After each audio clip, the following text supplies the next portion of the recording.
Nie wiem, ile w tym prawdy, ile nie, ale w każdym razie podobno przyszli dwaj smutni panowie do mamy i zagrozili, zaproponowali, żeby nie drążyła tematu, bo inaczej mi coś zrobią. I ja po prostu myślę, że dlatego nie było tych opowieści wielu takich właśnie.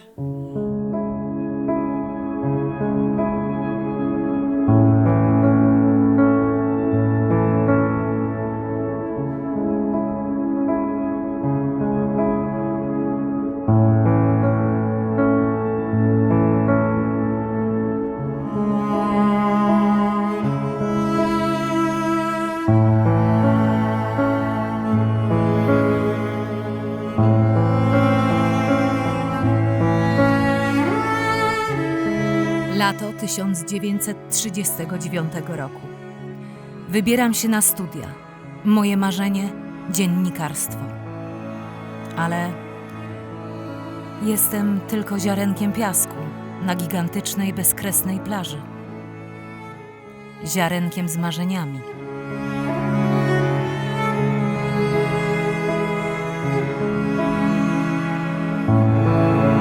Pierwszego września niemiecka armia wkroczyła do Polski, a mój kraj znowu zniknął z mapy, zalany morzem krwi.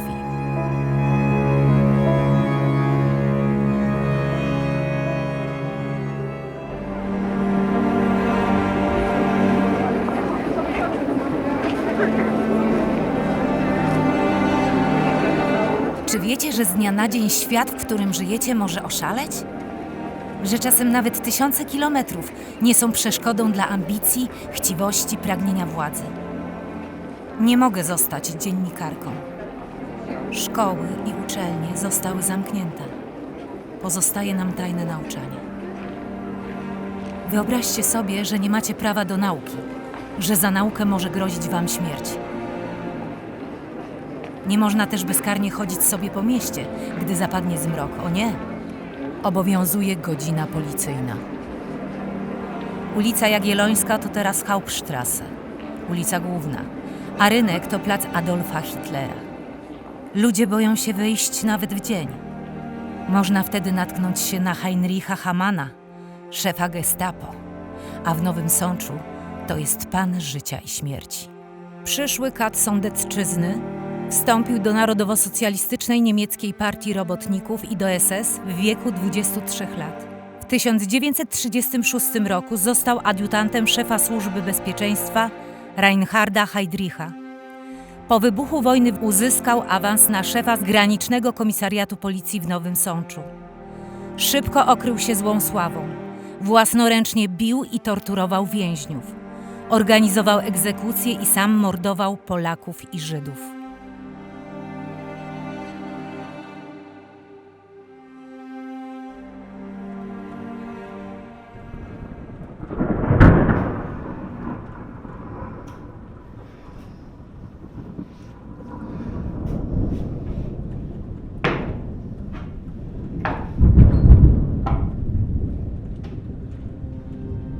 To Haman zamordował mojego ukochanego stryja, artystę Bolesława Barbackiego.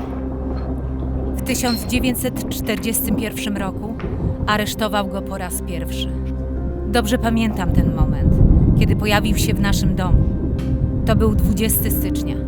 Siedziałam sama w pokoju, gdy nagle rozległo się głośne pukanie.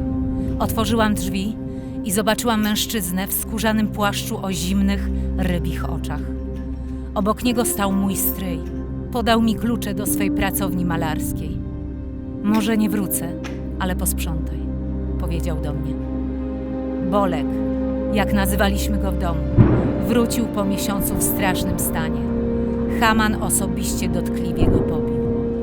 W lipcu 1941 roku kazał aresztować go ponownie. Kiedy pojawił się u nas granatowy policjant, aby wykonać ten rozkaz, mój stryj malował kolejny piękny portret, a ja mu pozowałam. Czy wiecie, jak strasznym miejscem było więzienie w Nowym Sączu i cele na Gestapo? Bicie, głodzenie, tortury, choroby, egzekucje, wywózki do obozów. Terror i strach rozlewały się po całym mieście.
Przesyłałyśmy mu z mamą paczki do więzienia. Na papierze, w który pakowałyśmy jedzenie, malował portrety współwięźniów. Pisał też do nas. Jego ostatni list stał się dla nas relikwią.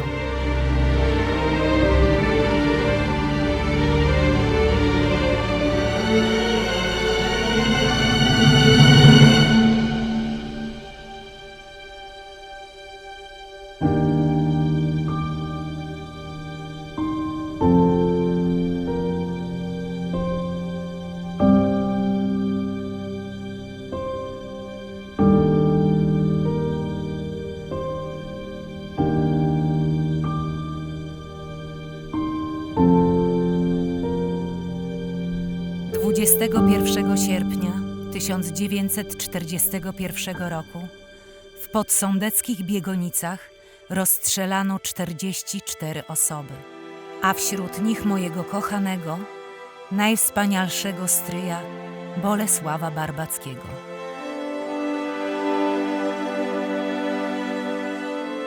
Nasz dom Villa Maria w czasie okupacji nieraz pełnił miejsce tajnej czytelni i wypożyczalni, ponieważ na strychu ukryta była biblioteka Towarzystwa Gimnastycznego Sokół. W obawie przed rewizją i ewentualnymi represjami postarałam się o ukrycie książek w bezpieczniejszych miejscach pod Nowym Sączem. Działalności konspiracyjnej naszej rodziny nie powstrzymało nawet to, że okupanci zajęli część naszego domu. W pokojach frontowych od ulicy byli wojskowi, a od ogrodu nocą zakradali się do nas partyzanci. Sącz jest jednak małym miastem, w którym działalność konspiracyjna była niezwykle trudna.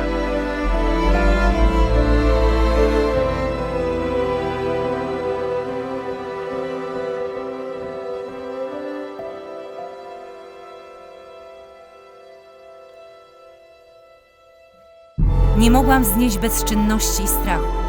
Walka o wolność ojczyzny była dla mnie najważniejsza. Działałam w konspiracji, podobnie jak wiele moich koleżanek i kobiet, które znałam.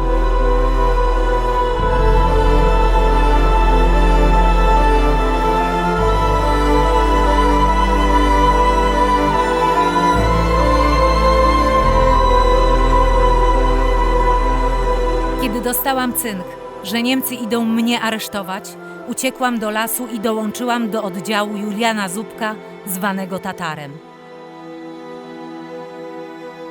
Przed wojną Julian był znanym w Nowym Sączu sportowcem i nauczycielem.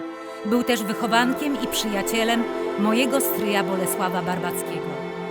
Udało mu się uciec z niemieckiej niewoli i dołączyć do konspiracji. Latem 1944 roku tworzy oddział z prawdziwego zdarzenia, w którym znaleźli się niemal wszyscy kurierzy.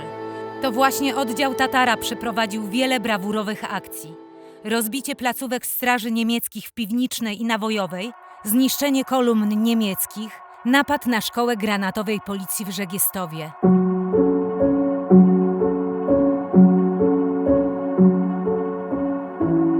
Zostałam sanitariuszką o pseudonimie Gencjana. Kto by pomyślał, że w czasie wojny mogę jednak zaznać odrobiny szczęścia? Zakochałam się w Adamie. W oddziale nazywaliśmy go Żar.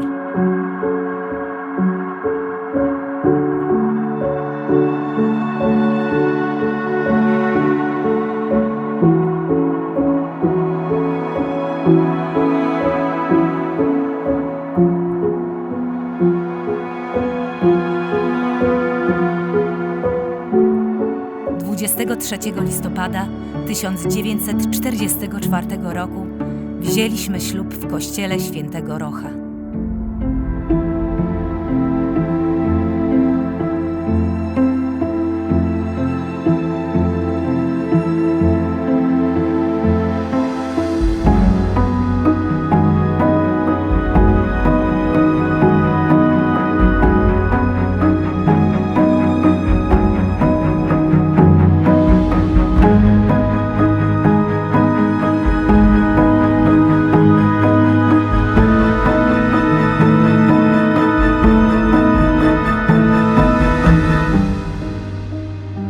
W styczniu 1945 roku Tatar ze swoim oddziałem wyszedł z lasu i w Nowym Sączu zdał broń. Pod komendą miasta partyzanci rzucali pistolety maszynowe i rozchodzili się do domu.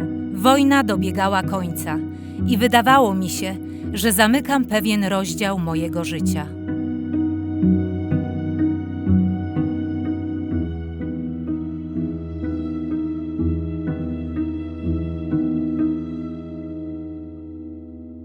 Rodzice przeżyli wojnę.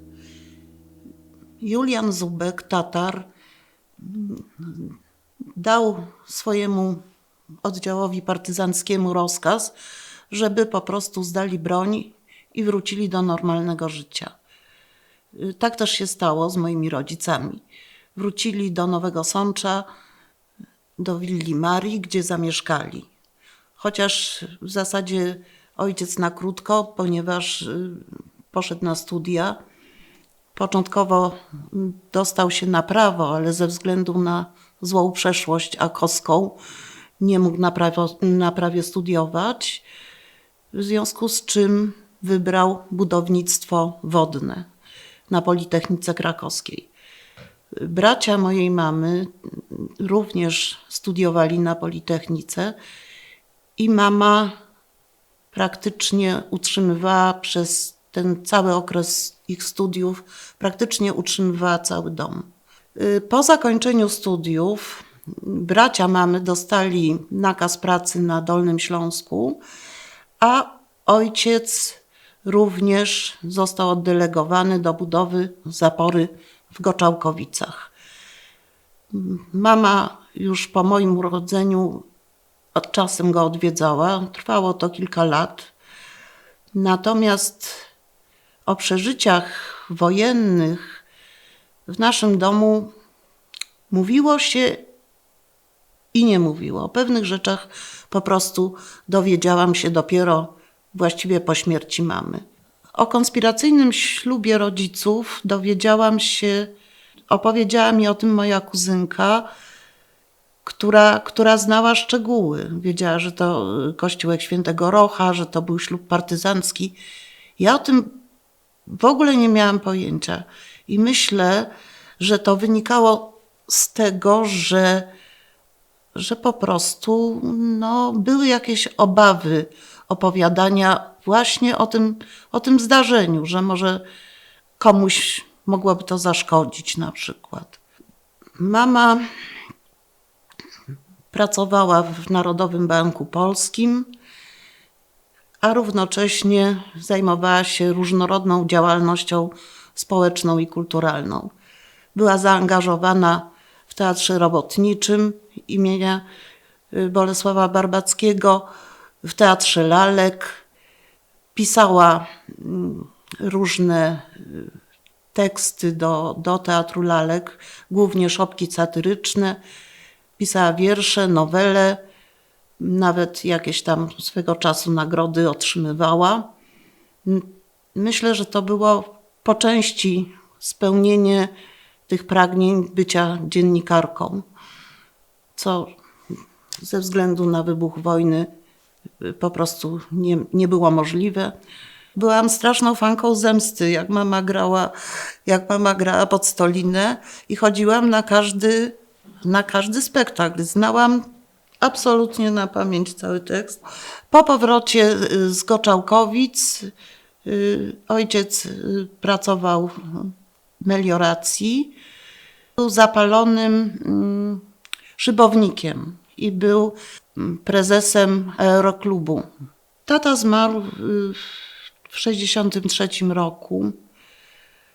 No i od tego czasu mama praktycznie sama znowu utrzymywała cały dom, co nie przeszkadzało jej na szczęście w dalej kontynuowaniu swoich ulubionych zajęć, czyli teatr, pisanie, granie w brydża. Świetnie grała w brydża, nawet należała do drużyny sportowej.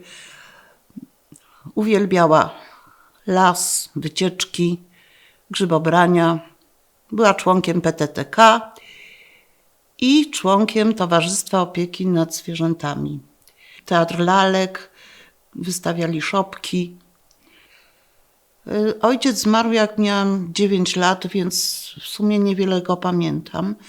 Natomiast pamiętam właśnie też te opowieści partyzanckie, dlatego że o tym się mówiło w domu. O tym się mówiło. Zresztą brat mamy też był chwilę w partyzantce i jak byłam dzieckiem, raz mnie zaprowadził na tak zwaną Melinę nad Łomnicą, gdzie właśnie tam ten oddział Tatara miał swoją siedzibę. Nazywało się to Melina, może niezbyt elegancko w tej chwili to brzmi, ale tak mówili. Mama była bardzo piękną kobietą i w zasadzie do późnych lat życia zawsze była dobrze ubrana, starała się zawsze jakiś mieć przy sobie drobiazg taki, który jej dodawał uroku.